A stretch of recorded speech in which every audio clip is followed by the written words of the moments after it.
Bonsoir à toutes et à tous. Tout de suite, les titres du journal. Le ministre de l'Environnement et du Développement durable signe à Saint-Louis du Sénégal avec son homologue sénégalais un protocole d'accord cadre aux fins de la réintroduction des espèces locales, animales et végétales. La capitale économique Nouadhibou abrite la 5e édition du Festival du patrimoine de la pêche.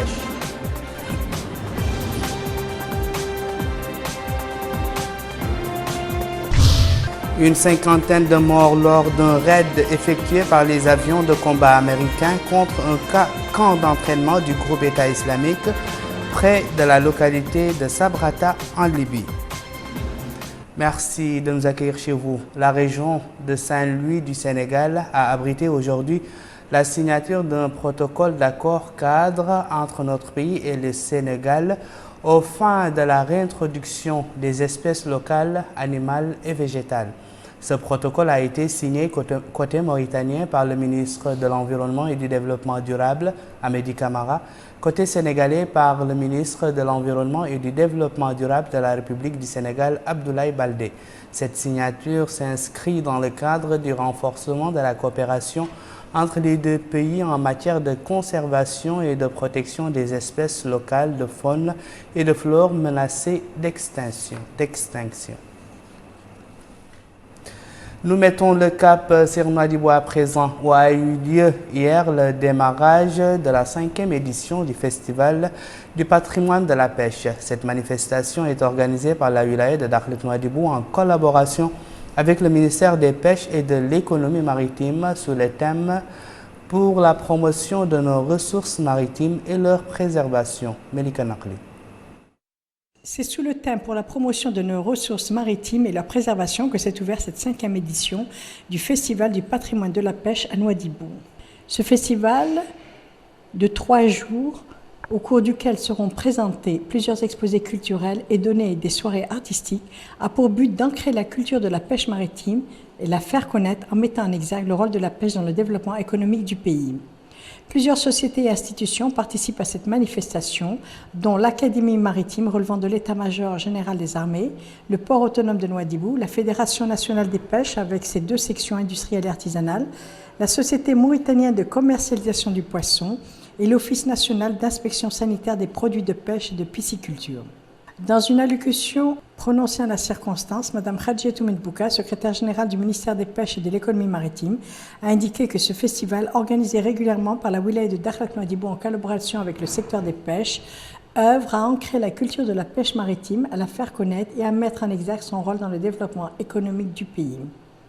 Elle a ajouté que l'assistance à ce festival reflète, à travers sa diversification, la valeur civilisationnelle d'un patrimoine dont nous sommes fiers, a-t-elle dit, insistant sur la nécessité d'exploiter le succès remporté par la précédente édition pour que la Mauritanie ait, à l'instar des pays qui ont une tradition maritime, son festival international des pêches, renforçant ainsi sa place en la matière au niveau international et régional.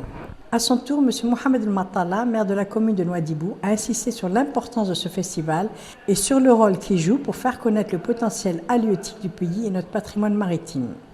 En marge du festival, la secrétaire générale, accompagnée du wali de Dakhlet Nouadhibou, a visité une exposition organisée pour l'occasion sur le rôle de ces établissements dans la valorisation et la préservation des produits de pêche. L'exposition comporte un pavillon artisanal spécifique au village Imragen et qui met en exergue leur rôle dans l'ancrage de la culture de la pêche maritime. La première soirée artistique de cette 5e édition du Festival du patrimoine de la pêche a été marquée par des manifestations fortes en couleurs et en son, dont une projection d'un documentaire sur la ville économique de Nouadhibou qui, 3 jours durant, vivra au rythme de ce festival. Plusieurs zones du pays, et notamment les zones littorales, ont connu ces derniers jours une vague de froid accompagnée parfois de vents forts. Et ce, malgré les prévisions de la météo qui prédisaient un hiver chaud. Le point avec Abdelrahman Hamadan. Depuis le début de cet hiver, les températures restent relativement élevées par rapport aux années précédentes. La baisse actuelle des températures sur la capitale est ressentie par les Nouakchotois comme une vague de froid. Mais, selon les spécialistes, la situation n'est pas amenée à persister longtemps. Cette situation a été engendrée par le renforcement de la pression au niveau de l'anticyclone des Açores sur les îles Canaries, ce qui a engendré des vents en provenance du nord très forts. Ces vents traversent des grandes surfaces océaniques et amènent de l'humidité. Et c'est normal qu'on sent que la température est relativement basse. Cependant, la situation connaîtra une légère amélioration à partir de demain, Inch'Allah. Les températures seront légèrement en hausse. Et d'ici le jeudi, une situation similaire peut avoir lieu, mais avec des températures relativement élevées. La situation peut avoir des répercussions sur la santé et provoquer des maladies répandues au cours de l'hiver, comme le rhume et la bronchite, comme a expliqué ce médecin qui a conseillé de prendre les mesures de prévention nécessaires pour se protéger contre cette vague de froid. Il a en outre précisé que le nombre de consultations au niveau de son hôpital a passé de 70 au moyen à 170 consultations au cours de cette vague de froid. Pour se prémunir contre cette vague de froid, les spécialistes de santé conseillent de porter des vêtements susceptibles de protéger la peau contre le froid. Cette vague de froid a eu un impact sur le marché du poisson, car les vents forts qui soufflent ces derniers temps représentent un danger pour les pirogues utilisées par les pêcheurs artisanaux. Malika Nakli. Les caprices du temps avec en prime un fort vent qui souffle sur l'océan ont des répercussions directes sur la pêche artisanale, d'où cette baisse notoire de poissons capturés par les filets des pêcheurs. Ce temps qui perdure rend quelque peu inquiets les vendeurs de poissons quant à cette baisse de la manne océane qui se répercute sur le manque à gagner et donc sur le plan quotidien. Cet homme souligne qu'en ce moment, l'océan est agité et la quantité de poissons remontés dans les filets des pêcheurs a baissé à cause du vent. Sur les étals du marché, la baisse notoire de poissons est évidente. L'adéquation entre l'offre et la demande est biaisée du fait pour certains du changement climatique. Cet autre rappelle que lorsque le vent souffle fort, les pirogues ont des problèmes à garder leur équilibre, car ce ne sont que des planches qui peuvent à tout moment se casser et causer un naufrage. Il n'y a que du yaïboy. Quant aux autres espèces, beaucoup de pirogues ne sont pas parties les pêcher vu le temps. Cette commerçante souligne que lorsqu'il n'y a pas de poissons au marché, les clients viennent ici se ravitailler.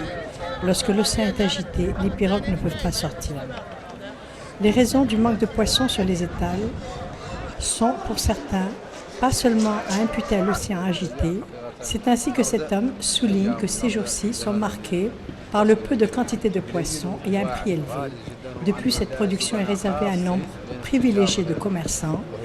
Pour certains, le temps n'est pas le seul mis en cause. Certains pensent que les commerçants congèlent la production pendant 1 à 2 mois pour la remettre sur le marché à un prix qui leur convient. Contre vents et marées, les pêcheurs artisanaux tentent de relever le défi dont dépend la vie de leur famille. Dans la Muqata'a de Boumdeid, le barrage de l'Iftah, qui connaît actuellement des travaux de réhabilitation au niveau de sa vanne, profite à plusieurs localités telles que l'Iftah, Jelwa, Waqfenni, Khairani, en plus des agriculteurs venus d'autres régions. Les travaux de réhabilitation de ce barrage entrent dans le cadre des efforts de l'État visant à encourager l'agriculture après barrage. Moussa Ndiaye. Le barrage de l'Afdah, dans la Muqata'a de Boumdeid, relevant de la wilaya de la Saba, est d'une longueur de 400 mètres. Pour sa réhabilitation, les travaux ont commencé depuis octobre pour s'achever d'ici mars 2016. Le barrage de l'Aftah est réhabilité par la SNAT, Société nationale des aménagements agricoles et des travaux, un barrage d'une longueur de 400 mètres, un déversoir de 80 mètres et une digue homogène compactée de 320 mètres. Les travaux que la SNAT a effectués, c'est au niveau du déversoir. On a 65 mètres à réhabiliter du déversoir, 65 mètres en béton armé. Les travaux ont commencé vers le début du 10e mois et seront achevés, Inch'Allah, vers la fin du mois de mars. Les différents habitants de la zone ont déclaré que la réhabilitation de ce barrage vient à point nommé, car, disent-ils, cette réhabilitation leur permettra de renforcer leurs activités, notamment agricoles.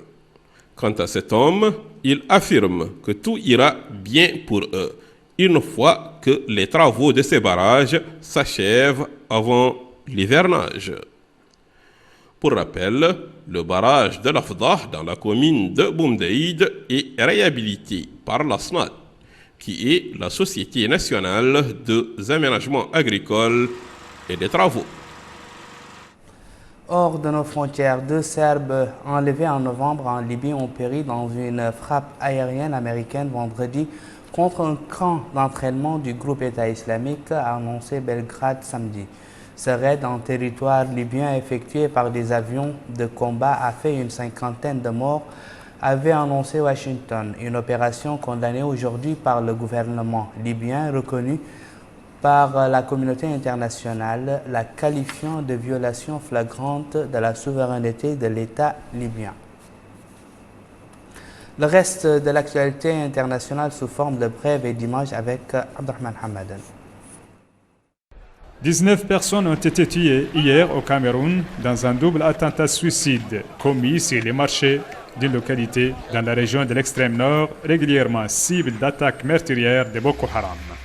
Des femmes kamikazes se sont fait exploser sur les marchés de Mémé, faisant 19 morts et de nombreux blessés. C'est le 6e attentat suicide perpétré dans l'extrême nord, région frontalière des bastions nigérians de Boko Haram depuis le début de cette année. M. Yoweri Museveni, 71 ans, a été réélu aujourd'hui président de l'Ouganda pour un 5e mandat de 5 ans. M. Museveni a obtenu à la présidentielle du 18 février 60,75% des voix, loin devant son principal rival, Kizza Besigye, qui a obtenu 35,37%. Le taux de participation a été de 63,5% selon les chiffres de la commission électorale. Le Premier ministre britannique David Cameron s'est lancé aujourd'hui dans la bataille pour convaincre les Britanniques de voter en faveur du maintien dans l'Union européenne, annonçant la tenue d'un référendum le 23 juin. Au lendemain de l'accord arraché à Bruxelles à ses homologues européens, le dirigeant britannique a réitéré que le Royaume-Uni sera plus fort, plus en sécurité et plus prospère au sein d'une Union européenne réformée.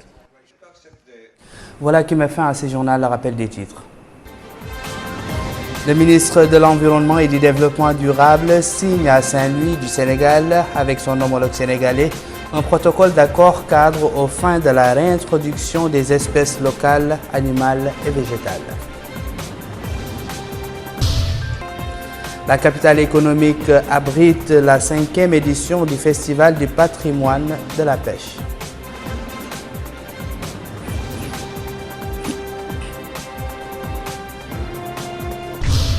Une 50aine de morts lors d'un raid effectué par les avions de combat américains contre un camp d'entraînement du groupe État islamique près de la localité de Sabrata en Libye. Où que vous soyez, merci de nous avoir suivis. Merci également de votre fidélité. Au revoir.